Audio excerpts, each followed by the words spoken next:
these are worrying times. I rely on my car for my job. I do about 1,000 miles a week, and I still don't know where my next tank of fuel is coming from. And we've seen people panicking just from perhaps a misunderstanding of something that was said on the news, thinking that fuel is going to run out. And even though we've all been reassured that there's enough petrol and diesel to go around, people are still panicking to try and get their share because they don't want to be the ones who run out. And that's worrying. But there are other things, aren't there? We've been told that because of the shortage of lorry drivers, that actually there may be many other shortages between now and Christmas. So I don't know whether you've started your Christmas shopping yet. And they think there'll be a shortage of turkeys. And there are all sorts of other things that they're saying. And this is coming just on the back of 18 months of COVID, which is still with us. And people are very anxious about that. And we have rising electricity and gas prices. And people are worried about that. And the universal credit boost has finished and furlough is over. And it's almost as if we look at almost any part of our life and what we feel is insecurity and uncertainty and worry and anxiety. I can imagine Noah felt like that because he was subjected to a considerable lockdown. He was locked down in an ark with just him and his immediate family and lots of animals that needed to be looked after because they couldn't really look after themselves. And while he was in lockdown, the rest of the world was flooded and the people outside the ark died. They were drowned in the flood. A very anxious time for him. And I dare to say, probably more of an anxious time than even you and I are facing today. I read verse 1 of chapter 8 because it would be a very easy verse to misread and to misunderstand. Verse 1 of Genesis says, "But God remembered Noah and all wild animals and the livestock that were with him in the ark." Does that mean that God had forgotten him? What do you think? It says God remembered Noah. There he was, he'd been in the ark for 150 days, the best part of 6 months. He wasn't able to go out and take his daily exercise. Everything had to be done in the ark. I suppose he could have gone out for a swim, but in those conditions, I don't think I'd have wanted to do that either. It would have been easy for him to feel forgotten, except that he knew that God had told him to build the ark, because by building the ark, he would have a place of safety when the storm came, and God had promised that they would be life on the other side of the disaster, on the other side of the calamity.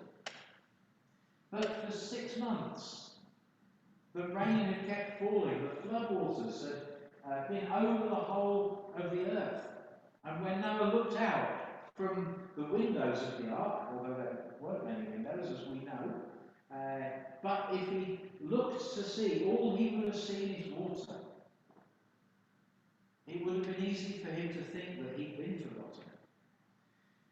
But when the Bible says God remembered Noah, that's a bit like somebody remembering your birthday. How do they remember your birthday? They don't do it by suddenly saying, "Oh, I know it's your birthday next week." They do it by giving you a card and maybe a present. It's an action. And when God remembered Noah, it wasn't that he suddenly thought, "Oh, I've left all these people in that boat, I'd better go and do something about it." It was that he fulfilled his promise, that he did what he said he was going to do. He remembered him in an action. And I want us to think this morning about three simple things that will help us when we're in times of difficulty. When we're worried and anxious about the future and wonder what's going to happen next. You know, what will the next disaster be that's announced on the news that everybody will panic about? We don't know yet. If we did, we'd already be out buying toilet rolls or whatever else it was we thought we would need. But in order for us to rejoice in the Lord and to remember that God is with us, I want to look at three things that we can remember that will help us through difficulties. The first is, Noah remembered God's faithfulness. See, Noah had been told by God that the flood was going to come, and God had told him to build a boat. And instead of Noah saying, "That's crazy," he put up with all the ridicule and scorn of the people around him and built this boat in the middle of dry land, miles away from any sea, miles away from any river that would be big enough to put a boat that size on. He built the boat because that's what God had told him. And he was faithful to God, and therefore he trusted that God would be faithful to him. I believe Noah could remember God's faithfulness because he had seen so many examples of it in his life. Here's a biblical question for you. Who was the oldest man in the Bible, or the oldest man who ever lived, and how old was he when he died? You can answer, I don't mind. Who? Adam. He's a man in the Bible. No, Adam wasn't the oldest. Abraham? Not Abraham. Yeah, is that what you were going to say? Jacob? It's actually, Paul's got it, Methuselah. Okay, Paul, how old was he when he died? I only know because I looked it up before I came. He was 969 years old. But the oldest man in the Bible died before his father. I'll give you a moment for that to sink in. The oldest man in the Bible died before his father. Because his father was a man called Enoch. And it says in the Bible that Enoch walked with God for 300 years. And then it says he was not, for God took him. He didn't die, he went into God's presence. Very unusual thing, but there are some other examples in the Bible. For instance, Elijah going up in a chariot into God's presence rather than physically dying on earth. Enoch walked with God for 300 years, but then he didn't die because of his faithfulness. God accepted him as he was. And Methuselah, let me get this right. Methuselah was the great. Enoch was the great-great-grandfather of Noah. Methuselah was the grandfather of Noah. Methuselah had a son called Lamech, and Lamech was Noah's father. But if you look at the timings, they're all in the earlier chapters of Genesis. You'll realise that Enoch had gone to be with God before Noah was born. So Noah only ever heard about the story of Enoch, but he heard it from Methuselah. And Methuselah only died a few years before the flood came. That was the way the timing panned out. But can you imagine the stories Noah must have heard about his great-grandfather? He was a man who trusted God, who walked with God. I'm sure people came to him for advice and help because he had such a relationship with God that he was able to help the people around him. Noah could remember Enoch's faithfulness and how God was faithful to him. He could remember how God was faithful while he was building the ark, in spite of all the ridicule that he faced. And he knew God was faithful, and he was not surprised, I'm sure, when that verse in Genesis 8 verse 1 where it says, "And God remembered Noah." Noah was waiting for that moment, knowing that it was going to come. He didn't know when, but he knew that God wasn't going to leave him adrift on the water. But the whole purpose of him being there was so that God could deliver him. When we're in times of difficulties, when we're anxious, we can remember that God is faithful. And one of the signs of that is the produce that we've got on our table here, where there is enough food, and God provides for us our daily bread. The second thing I think that will help us in times of trial is to remember God's justice. That may seem very strange, but think about it. What would have been going through Noah's mind after he shut the doors of the ark and saw the floodwaters rise? And almost certainly would have heard people banging on the doors of the ark saying, "Let us in."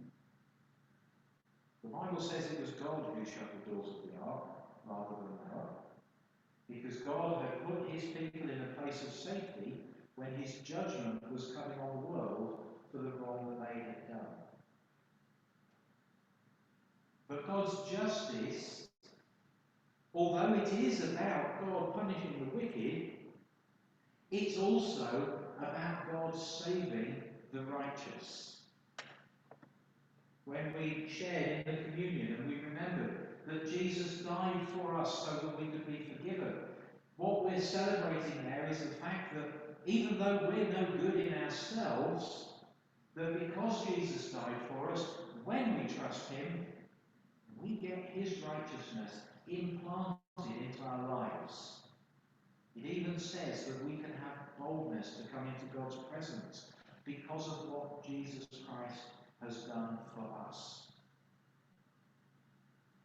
In the time of Enoch, Enoch was taken into God's presence even though the rest of the world was not affected.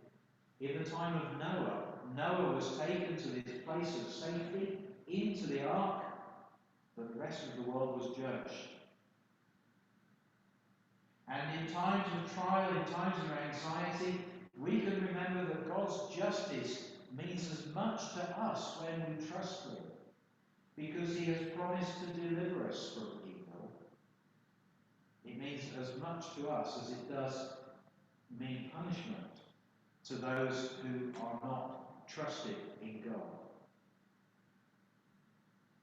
We can remember God's faithfulness, we can remember his justice, his perfect justice, and we can remember God's promises. Isn't that a lovely little passage here that we often get quoted at harvest, where God says to Noah, as long as the earth endures, seed time and harvest, cold and heat, summer and winter, day and night will never cease. Why? God is faithful. And God has made promises, and he made a promise to Noah that never again would he flood the entire earth. He's kept that promise, hasn't he? Because you and I are here. But he has also promised that there is a day coming when there will be a different judgment, when there will be a harvest of the earth, and the people who have borne fruit for his kingdom will go into everlasting life, and the wicked, those who have not borne the fruit that he wants, will be punished with his judgment. But God tells Noah that he can multiply, he can replenish the earth, he can eat of the vegetation, he can eat of the livestock, with explanations of what he means by that. And as a sign of his promise, he gives him the rainbow. And some of you won't be able to see, but some of you might just make out, right in front of me there's a rainbow. Up on the gallery there. It's not one outside, it's not raining. But you notice the rainbow only comes in the rain when, God gives us a promise that even when it's raining, there's hope. Even at a time when we might normally feel miserable, there's a mark there. And I know there's a scientific explanation for the rainbow. Did you know that the brighter the colours of the rainbow, the larger the raindrops that are falling? That's a tip I learned from a book about navigating naturally. It's one of the things that you can use if you're out walking and you see a rainbow. It will tell you what that rain is like. Because usually when you see a rainbow, it's not raining where you are. But it tells you what type of rain you might be walking into. Because it's reliable. It's something that we can learn from. But even though there's a scientific explanation for it, it's a sign of God's promise. Even though we can look at the harvest and say, well, of course, the farmer had to plant the seed and had to fertilize it and maybe had to put some weed killer or some pesticides on it in order to produce the kind of things that we get that we can eat. And then people have to process it to make the food that we eat. Yeah, all of that has to happen, but it's all a sign of God's faithfulness and God's promises. And we can look at that and we can be encouraged that God isn't going to leave us without. And like Noah, when he came out of the ark, what did he do? He gave thanks. We should never forget to thank God for all his goodness to us. It's easy to forget. But actually, Noah set the example that we should follow and thank God for all his goodness. And instead of being anxious, there is so much that we can trust, so much that we can take heart from, because as we look back, we can see that God is faithful.